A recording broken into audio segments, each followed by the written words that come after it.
right, guys, welcome back to another student interview here on YouTube. Sitting down with Luke today. It's going to be a very, very good one. Luke is based in the UK, runs an agency. You've got a business partner. You've scaled to quite a few clients, which, Luke, you're going to intro yourself now in a second and give us the full details of all of that. And to you guys watching, I hope you enjoy. This should be a good one. Lots of good insights. So yeah, very excited for it, Luke. Yeah, man, I'm really game. Yeah, hi everyone. So my name's Luke. I'm based in the UK, and I currently have an agency, social media marketing agency. We're about like 4K a month, I think. When we started with Adam's program, we were at like 1,200 a month, and it was going well because I, for some context, I've been doing social media marketing for about 6 years. I started when I was 18, so I went, did my A-level, all of that shit. And then I was like, okay, I don't want to work for no one, fuck that shit, fuck 9 to 5s. I'm going to try everything and everything, right? So I tried drop shipping, Forex, crypto, all of that shit. And then I ended up like doing social media management, freelancing during the pandemic, and it's going great. It is a very fruitful sort of side hustle to do. And I was doing it freelancing full time. It was great. And then my work got so much that in like November of 21, I was like, I need to bring someone on alongside me to do some double investment on what we're doing and that sort of thing to rescale this shit, because I feel like there was something here. So me and my business partner, who's a full-time graphic designer as well, we were like, let's do a social media agency.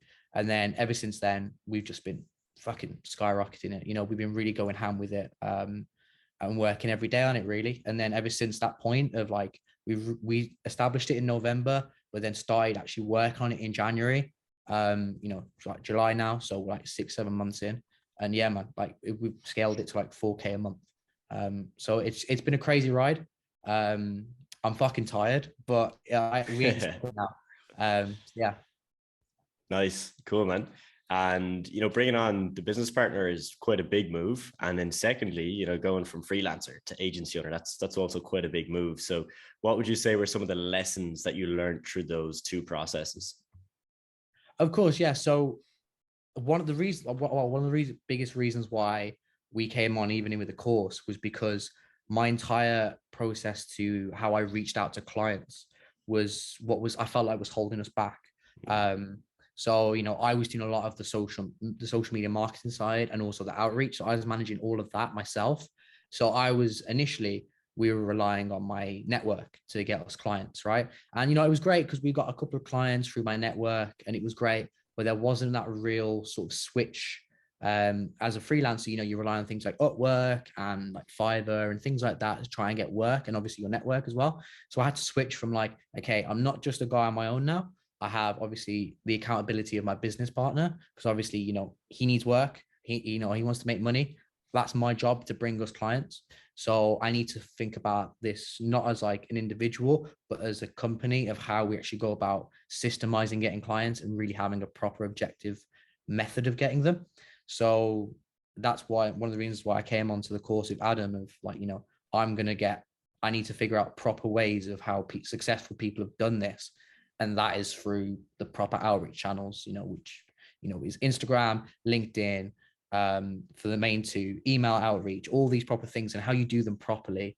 Because, I'm sure anyone who's watching this is like, gets spam emails all the time. It's like, hey, I'm X person, why don't you come and, do this for me? Like, and you fucking delete that shit because you don't read it, right? So there is a systemized way of how you do that, get people to pay attention, and you eventually get their money and sign them through a client, right?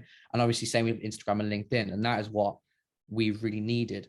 And so that was one of the biggest shifts for me, was learning how to properly act as like, I own a company rather than I'm the guy in my bedroom trying to like, get my pennies together basically to pay my rent. And now in regards to, having a business partner, it has its withdrawals, but it also has its pros, right? Because as a benefit, you've always got someone to be like, hey, I've got this idea, bounce that off them, see what they think. You've also got, he managed all the graphic stuff, right? So I'm like, yeah, I've signed 2 clients this week. This is what they want. You agree with that? Cool. Here's the remit. Make that for me. I ain't got to worry about paying, Rajesh in Mumbai, $2 an hour to do a really shit job, and then I'm going to go find someone else because I know his work is good. And that's one of our selling points as an agency, is that we make really good content that really stands out online, and it's all personalized and tailored to our clients, and it's all made in the UK. We don't outsource nothing. It's all done right here where we live, which I think is a great selling point, and especially to local businesses, that's put us ahead of the rest. That's one of the reasons why we are where we are right now, and why we will get to where we want to be, because of that selling point. I mean, the cons obviously is that you've always got someone a little bit of resistance sometimes. You're like, hey, I want to do this. And they're like, nah, you're a fucking idiot. And you're like, no, I know better, bitch, shut up. You know what I mean? And you've always got that little bit of backwards and forward. Or they don't do something on time or someone like that, or they're slacking. So it's pros and cons, but if you find the right person, then you're golden. For sure. Totally agree with you on that one, Luke.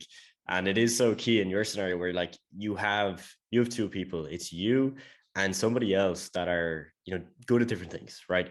You're good at outreach, meetings, bringing clients in, and he's more on the service delivery. And I think that is that's the most important thing, because we speak to a lot of people where, it's like, hey, my friend, he wants to do it with me. Will I do it with him? It's like, well, you're both interested in the same thing. You're both good at the same thing. So no, it's never going to work. And you're just going to get annoyed then, right? Because you're going to be basically making half the money, but you're both doing the same thing. Doesn't make sense. So you're approaching it in a very, very good way. I like that, man.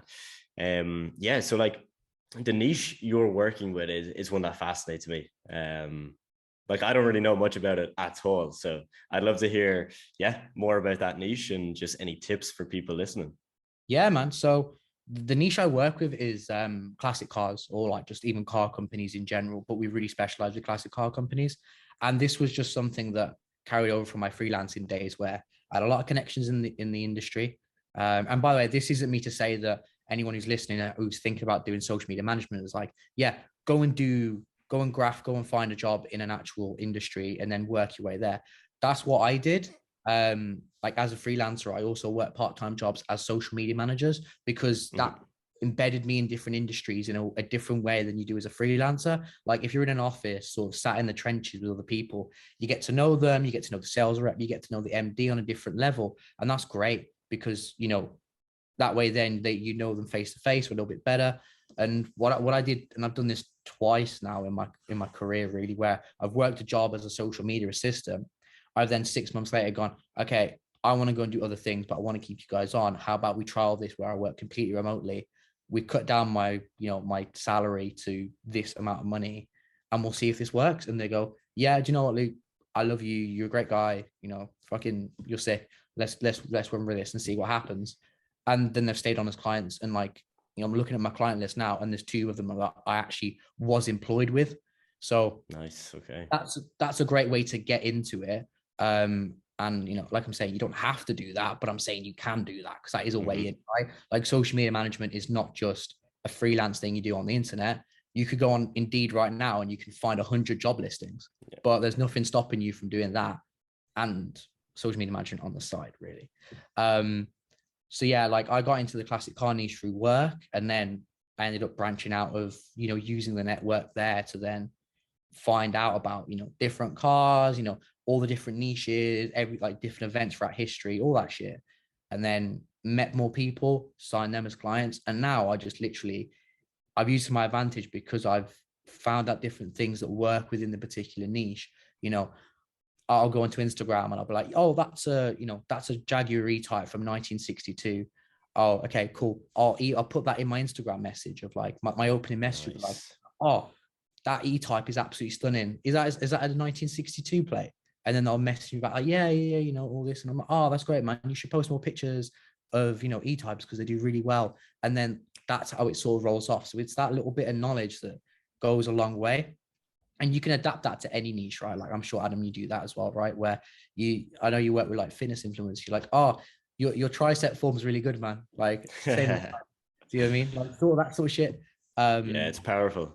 Yeah, and the cool thing about my niche is they do events every year, which is great. Like I'm going to an event in a couple of weeks. It's like a big car meet, And man, I've got like 100 business cards lined up. I'm going to walk around to every motherfucker and be like, oh, you need social media doing, dude. Have this, have that. And then try and get more clients that way.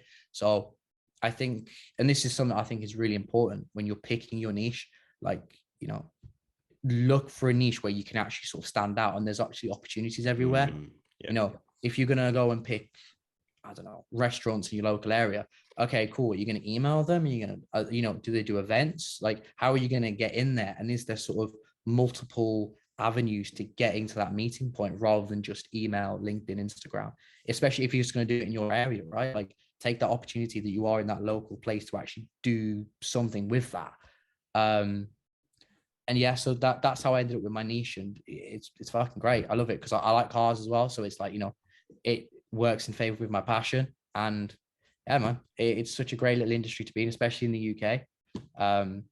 But yeah, like, advice for people who want to pick a niche: pick something you not only like, but actually has some legs to it. Don't just think, oh yeah, I don't know, oh, this seems like it has a lot of money, I'm going to do that. Well, like, how does that actually work in practice? Like, how do you actually get to know the CEO? How do you actually get to know their emails, all that shit? So, there's a lot of thought that needs to come into picking a niche, not just throw enough shit in the wall and see what sticks. Totally agree, man. Totally agree. And yeah, man, it's so similar for me because, like, I freelanced before starting the agency, and again, it was just that natural progression of that's how I fell into it. And the same with the exact same thing with the niche. It was just, right, I'm interested in this stuff. I know how to stand out. I know what not to say. I know what to say. And that's it. It sounds really basic when we're saying it now. And I know people are going to listen to it and go like, wait, it's that easy. It's like, well, it is that easy, but it's also hard to get to that point because you may have to try 2 other niches that, again, like you said, one you went into just for the money, and then one you went into just because you were passionate. No, it has to kind of fit a bunch of different criteria. And I'm not, look, I can't actually remember if we had this in the program when you joined, but now everybody who joins has to go and fill out a niche checklist. So they have to go through this spreadsheet and be like, does it tick all the boxes? Not just 1 or 2, but like we have about 5 to 6 of the main criteria. So yeah, that's really, really important. And yeah, it's crazy, man, isn't it? Because you can actually enjoy your work then. It's not that much of work because the sales call is easy because you want to chat to them, you're interested. The prospecting is pretty easy because you can stand out, what to say. And then the actual working with them is like, again, if you actually enjoy that industry, it's just going to take it from feeling like a job to more of that passion, which is always something we want, eh? Yeah, cool, man. That's super interesting there. And in terms of sales, Luke, I wanted to touch on this real quick because you're taking all like the calls and meetings, right? Or does your partner do any? Nah, my partner's a complete introvert. Like, he's the kind of Cool. like Yeah. room. He does all his graphic shit up behind Photoshop and Premiere Pro, whereas I'm like the extrovert of the company in the face, right? Which is Sweet. really weird because I'm like, I don't have, I'm not a personal brand yet. Mm-hmm. You know, Yes. you know what I mean? And I'm like, I like that aspect where it's not sort of muddled. Where, because this is something else that I think a lot of agencies mess up with, where they'll have a sales guy and then they'll have like the guy that then handles everything with them. I think if you have sort of a face who, handles everything for a client, you can build up that client relationship, which I think is a really important aspect, from the first email to the very last invoice, if they ever leave. I feel like it should always be addressed to one person, always communicating with one person, and that sort of thing. And we do that. Like, I've got a work phone that's like my personal WhatsApp. That they Nice. can Yeah. contact me on any time. And, I get messages all the time like, oh, Luke, this post here, this post here. We send our posts via WhatsApp for approval. Like, all of our reels sent via WhatsApp just for that little personal touch. So it's all those little things that just work in your favor. Super interesting. I actually noticed that, Luke, when we scaled, obviously we brought in a salesperson, right? So it goes from Adam sends the email or the message, so that's the first touch point, to then, oh, they're on a call with our current person, Megan. And I do know that, if we look at our numbers of how many calls she closes, it is lower. So that is just the thing that, like, when you are in the beginning stages, and hey, man, like you could keep doing that to 100K a month. You could still do all the sales calls yourself, 100%. It does work way better. So I know we get a lot of people coming in saying, hey, like, I might just get a salesperson and they've only got 2 clients. First off, you got to have multiple clients before you even think about getting a salesperson. And two, it's probably going to be less productive because they're going to close less deals, and then you're going to have to pay them as well. So just a side tangent, super important just to stay on sales, get good with it. And if you're not naturally extroverted, people's person or whatever, you will get there. Like you can learn it very, very easily. But yeah, that's super interesting, man. Is there anything that comes to mind, like just for your first few clients, that really helped you get them on board? Now, I know obviously you said some of them carried over, let's say from the freelance days to then you starting the agency, but just any tips, whether it was like how you prepared for a meeting, what you did beforehand, anything like that. Because for us, our process is pretty simple, but at the same time, if someone books a call, they get a lot of materials and emails and messages from us before the call to warm them up, to get them in that state where they know us, they like us. And the call is really just to see if they trust us, and then they can make a buying decision. Yeah, man. So I think one of the biggest selling points that we always try and go for is bringing that sort of human touch to it all. That, I don't like it if a guy comes up to me on the street and tries to instantly try and sell me something, right? Because it's like, all right, fuck off. Like I can walk down the street, 100 people going to try and sell me something. Like you want the guy that doesn't feel like he's trying to sell you something, where the sale just sort of feels like it comes as a natural consequence of the conversation, where you still embed all the sales sort of techniques of you highlight a problem in their business, you come in as a solution, you offer a payment for you offering that solution, but you don't rush it. You sort of take your time with it. If you're cold emailing people hate cold emails, people hate cold Instagram messages. You've got to sort of warm them up a little bit to the whole idea, where they get to know you a little bit. You get that sort of, that like reciprocity going of like, oh man, like for example, you could like, man, I absolutely love, Jaguar E-types. Like I remember seeing it on this, this particular car show and it was great. Or I remember seeing it on this episode of Top Gear, and then they go, haha, yeah, like me too. That's absolutely great. And it's like, man, you should post that more. And like, why don't you? And you go down the sort of rabbit hole, and then you send them over your case study and be like, look, I've worked with these guys. And then, you might have come across this as well, depending on how saturated your niche is and how big your niche is. But like, oh yeah, I know X, I know Dave from that company. I'm like, oh shit, you know Dave? Yeah. Me and Dave go way back. And then you sort of build that rapport there through people that you joint know. So yeah, we work with them. And that I've always found for me is a great setting point, when they know the people that you're actually using in your case study. So we use some of our biggest clients in our case study because they've got a big network. So if we're attached to them, we look better, right? And then after that, the sale, we just say, look, everything seems to be going well. We clearly seem to have a good working relationship, that sort of thing. How about we send you over a free social media review and a strategy that we can then hopefully build with you guys, and then that sort of thing. And then usually that comes quite natural as well. And then we jump on a call, we have a quick chat, build up that rapport with the individual. And then it just seems like we're just naturally going through the motions with like, okay, this is what's wrong with your engagement rate. This is what I would do differently. And then you build from there. And then, you offer the payment, and then you don't rush it with the payment. You sort of say, yeah, here's the contract, here's the NDA. I can get started whenever you want, dude. Here's some mock-up designs that I've got ready to go. We even sometimes, if the guy, hasn't paid or like signed the contract straight away, if he's doing like an upfront payment, we'll like send him the first post, like, hey man, the first post is ready to go. Here's the caption all done. If you just, sign over the contract, we can get this out, in the next 2 hours. Nice.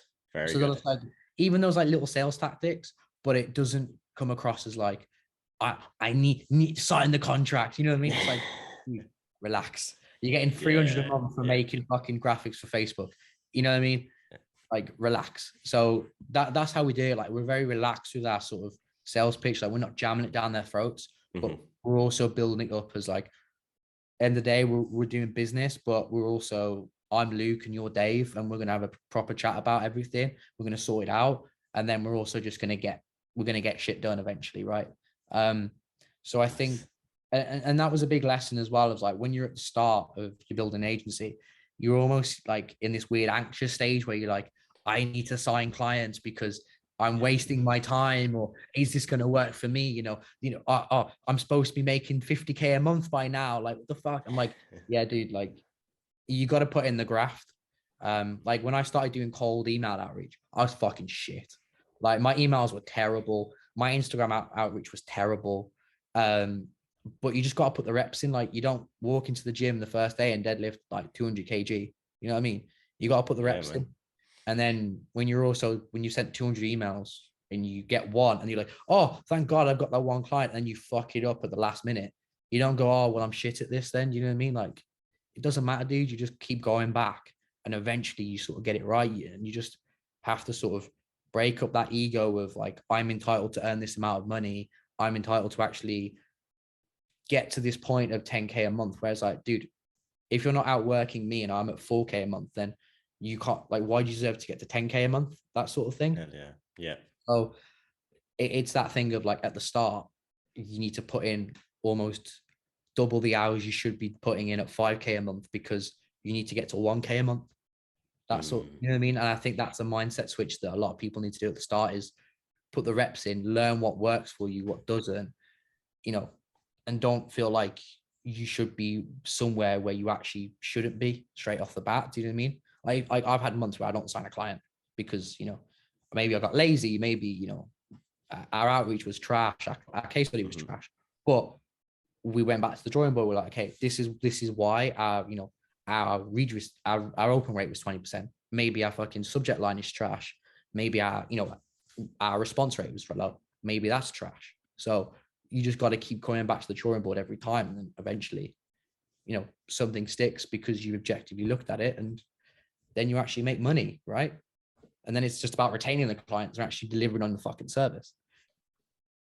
Yeah, man, that's some good stuff right there. I was halfway through, I was like, I think I'm gonna ask Luke about his advice for beginners, like that one tip. And I was like, man, you just gave us loads right there. Get rid of the entitlements, take the responsibility, put in the work. And it's, these might sound cliche, but it's so true, man. Especially the entitlement. I think that is such a big issue for so many people, me included. Like everybody goes through this. Like there's times where I'm thinking, hey, I should be at X a month. And then I look at it like you did, go back to the drawing board, and I'm like, well, I actually don't deserve to be at X a month because I'm not doing X worth of value. I'm not providing X value to X number of people. So it wouldn't make sense. So yeah, the world's only going to give you what you actually deserve. Exactly. I mean, like, for anyone listening to this and you want to sort of put this into context, at 10 o'clock last night, I had a fucking potential client call. Then I had another one message me on WhatsApp being, oh, sorry, I didn't get your call earlier. So I had to have that fucking call at 11 o'clock. I had to go fucking be up at 6. So I'm there like, okay, doing these calls. And I'm like, I'm trying to graft. Been at work all day, been doing, so my agency work at work, don't tell the boss. And then, I've been doing that all day. I'm on this call now. I've got more client work. I was literally doing a Facebook ad just before Adam jumped on this call. So if I'm putting in like constant hours of work and I'm only at 4K a month and you want to be at 10K, but you're sending 10 Instagram messages when you can be asked and you don't even know what you're sending, like, come on, dude, like, get your shit together. Do you know what I mean? Exactly, man. Take control, take the responsibility, look at your actions and say, hey, is this actually worthy? Is this going to get me to that mark? And most times it's not. And you're kidding yourself, you're lying to yourself, and it's the harsh reality. It's the world we're in. So exactly. Like, I mean, I don't know how many agencies there are and how many, like, Adam, you probably see this more, but how many people in the actual sort of program who actually end up doing well. And I imagine the difference is because, you give them the blueprint, right? Like you can give 100 kids a textbook, and the ones that actually study it and actually understand it and actually go away and revise and end up getting A's. And then the ones that don't, and then they get F's, so they're going to complain about, oh, why didn't I get an A? It's like, bitch, you didn't do the work. Same, all because you buy the program don't mean that you're going to guarantee to make 6 figures. The only way you're going to make figures is actually if you actually use what you're given and actually put the graft in. So that's the only thing. Like, social media management is a fucking graft. There's so much competition, competitive price points, competitive, levels of work, levels of outreach as well. So if you're not willing to stand out, find your niche, find your USP, then you ain't going to get anywhere. There's no guarantee in it. You just got to put in the graft, put in your time, and you know, hopefully it will actually work out for you if you're actually worthy of actually making it into something. 100%, man. 100%. It's what you do with the info, which is the most important part. So, Luke, if you decide to build a personal brand, we want to make sure that people can find you. So, where can people find you? Where should they reach out and connect with you? They can just follow my Instagram, dude. I mean, Cool. fucking, all I post about is jiu-jitsu on there at the moment. So, you know, if you're into that sort of shit, then yeah, go over there. Yeah, I've got LinkedIn as well. So if you want to connect with me and you're an agency owner, maybe I can shoot some work your way. You know, if you want some advice as well, like drop me a DM or say whatever you want. Like, you know, I'll give you some advice. But yeah, just my Instagram. What is my Instagram handle actually? Fucking. There you go. Don't worry, Hey. man. You can send it over after, and we'll all link it down. Oh, cool. I was gonna say if there's any proof that I'm not trying to build a personal brand yet, that I don't even know what my fucking Instagram handle is. Yeah. Then there you go. Solid, man. Luke, that was good. Some good tips in there for everybody watching. I hope you enjoyed it, and definitely do follow Luke. Again, check the description. Link will be down there. And yeah, Luke, appreciate you coming on, man. Cheers, man. Appreciate you for everything.